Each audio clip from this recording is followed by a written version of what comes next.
Hey guys, what's up? This is Tony from digitalremarketing.com. In this video, I'm going to talk about website size speed test. You're probably wondering, why is this guy making another size speed test related video? You know, there are so many videos out there already talking about how to optimize website, talking about how to test your website speed. Well, the reason is I have seen quite a lot of people after watching those tutorial videos and implement the same kind of plugins or optimization on their website, and they don't get the same kind of result, and they ended up trying to hire someone or trying to get someone to help them really bring down the site speed to an unrealistic level. The reason I'm saying this, and in fact I'm going to show you on screen in a little bit, is that the website that those tutorial use are really a bare bone website. It's not realistic. So let's get started, and so I can show you some numbers and you will see exactly what I mean.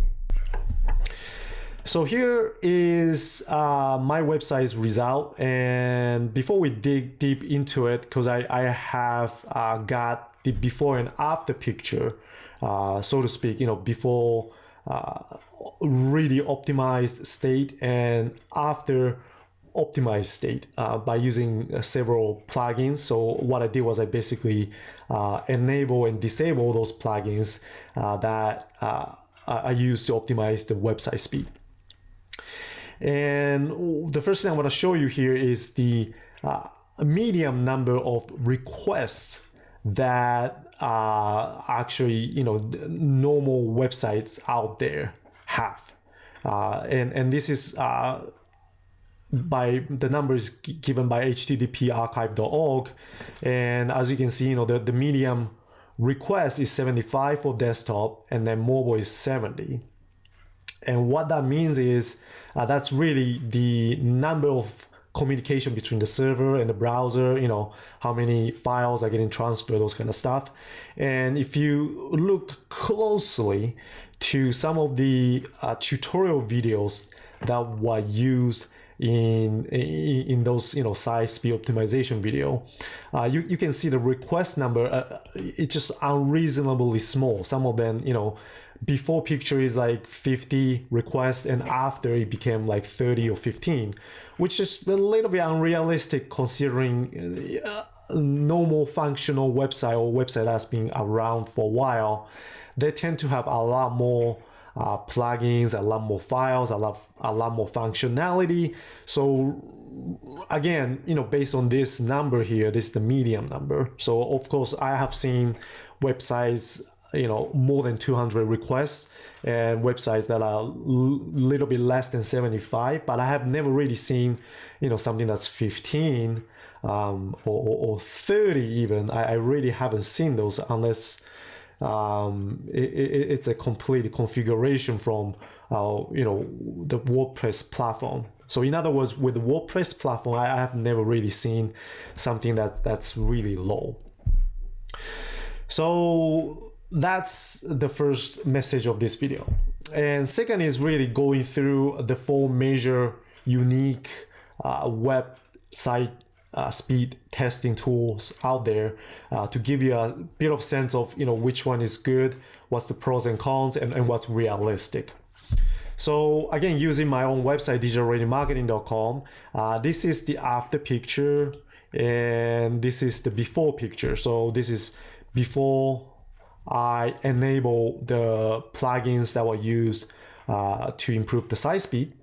And you can see right here, cache static content is F, and I do have CDN in place. I couldn't really disable that without causing much problem, so I actually left it as is. But I did clear the cache on the CDN, and so you can see the first view is 4 seconds, repeat view is 3 seconds, because of there's some caching effect in place there.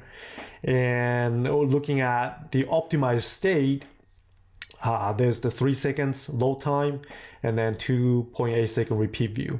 So the reason I like webpagetest.org, and actually this is my preferred, the most preferred platform, the tool, SiteSpeed tool that I use compared to the other ones, is because it gives you a lot of options.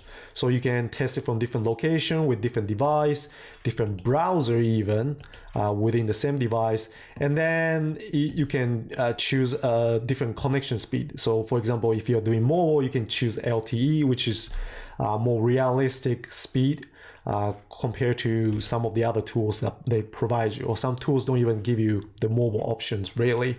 And another thing is you can run up to 9 times, so it's good to run it, one after the other to see for multiple times to see how the site reacts. And there's the first view and repeat view, so if there's some kind of caching in place, you can really see the difference there. And it also captures video, so you can see the progression of how your website loads. So again, this is my most favorite tool. The downside of this tool though is it takes comparatively longer to run, partially because of the setting that I use, but also probably this is it has a different configuration compared to the other ones, so maybe that's why it runs a little bit slower. But in any case, still it's a very powerful tool and I like it. Now with Pingdom, it's pretty popular too, and it does give quite a bit of information. It's very useful as well. But the downside is, and I can show you this, is that when you run it one time after the other right away, it doesn't give you the repeat view. Well, it only runs the test once, so it doesn't give you the repeat view. And if you run it one after the other right away, you can see here. So this is the configuration that I have before optimization is 96. And then I run it again right after that. Again, request 97, didn't change much. The load time decreased. So you can see, it shouldn't change, but probably because I didn't disable CDN, or because there are some other plugins that had caching effect in place, which caused the load time to decrease a little bit. So it's, if you run in one after the other, you may not actually get a very accurate picture. So that's something to think about. And same thing here with GTmetrix. So I have seen the same kind of phenomenon. If you run it one after the other, it doesn't give you a very consistent load time, probably because of the caching effect. And also the option, unless you sign up and log in to the platform, the test option doesn't really give you it doesn't give you a lot of location, it doesn't give you a lot of browser options, things like that. So again, this is a quick the SiteSpeed test platform that I like to use, but if I really want to test the website out with regards to the SiteSpeed, I tend to use webpagetest.org rather than GTmetrix. But if you just want to, if you are tweaking it, you change something one after the other to see the progression of how it affects the site speed, then GTmetrix and Pingdom could be a really good tool for that, because it runs really fast. Even though it has a bit of caching problem, effect problem there, it still gives you a lot of information, and so it's very useful for that. Then last one is PageSpeed Insights, and now I personally have a mixed feeling about this tool, mainly because a lot of people refer to the score number, and they tend to want people to optimize their website and say, bring this number up to 80 or 90, without really understanding, okay, what are the factors that's causing this number to be low. And so it could be really deceiving. And in fact, I run this tool, run multiple websites with the APM. So APM pages are really, they're optimized for mobile. It's promoted by Google, so they run really fast. And even with that, as you can see, the score that they're getting, it isn't really what people want it to be, 80, 90 green. It's not green, obviously. And again, this is another APM page here, and you can see the number isn't that high.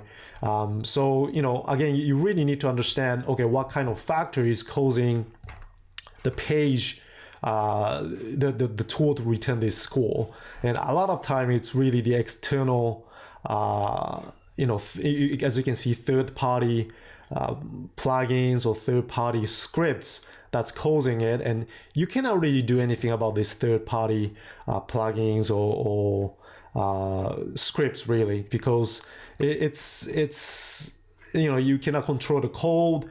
All you can do is copy and paste the script.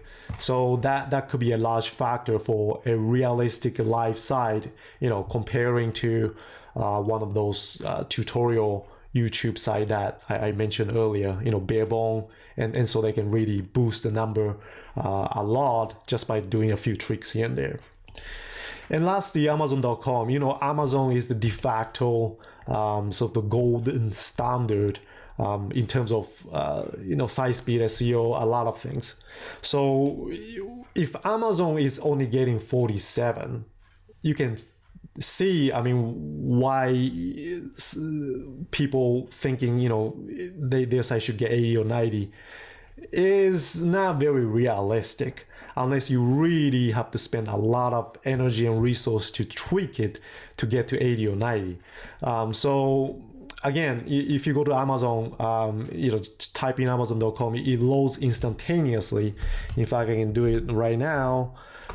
You can see, it just loads right away. The experience it's unbelievable, and yet this tool, PageSpeed Insights, is giving only 47. And again, if you scroll down, this site has a lot of images, and it also has a lot of actually images is the main factor here for Amazon.com, really. And so I have also run on webpagetest.org, and if you go to the waterfall, you can really see that come into play. There are a lot of JPEG, and then quite a lot of all this code that are not really part of Amazon.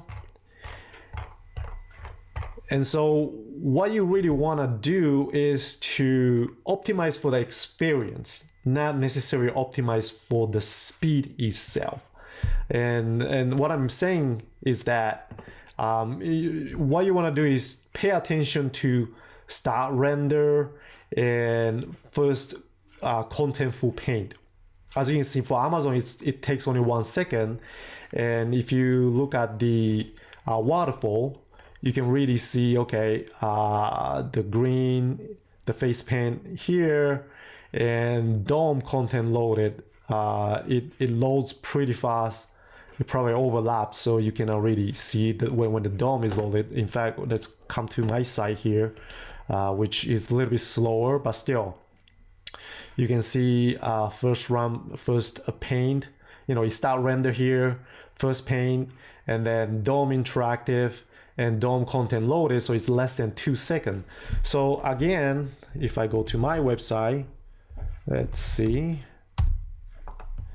boom, it loads right away. Even though it's not as fast as Amazon, not 1 second, but it's close to, as you can see, close to 2 seconds, but the feeling of it is almost instantaneous. And that's really what you want and what you need. You want users to feel the site is loading fast, not necessarily making the whole website load fast, because again, it's almost impossible, because a lot of time you have a lot of things in there.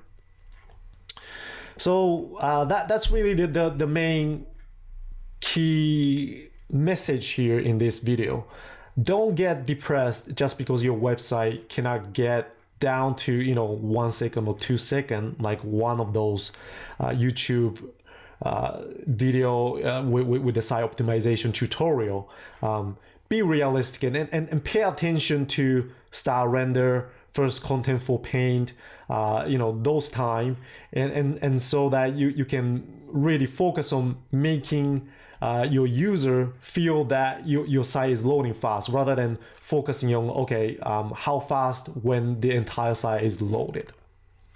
So that's it for this video. If you like the video, please give it a thumb up, share with your friends, and I will see you in the next video. Thank you.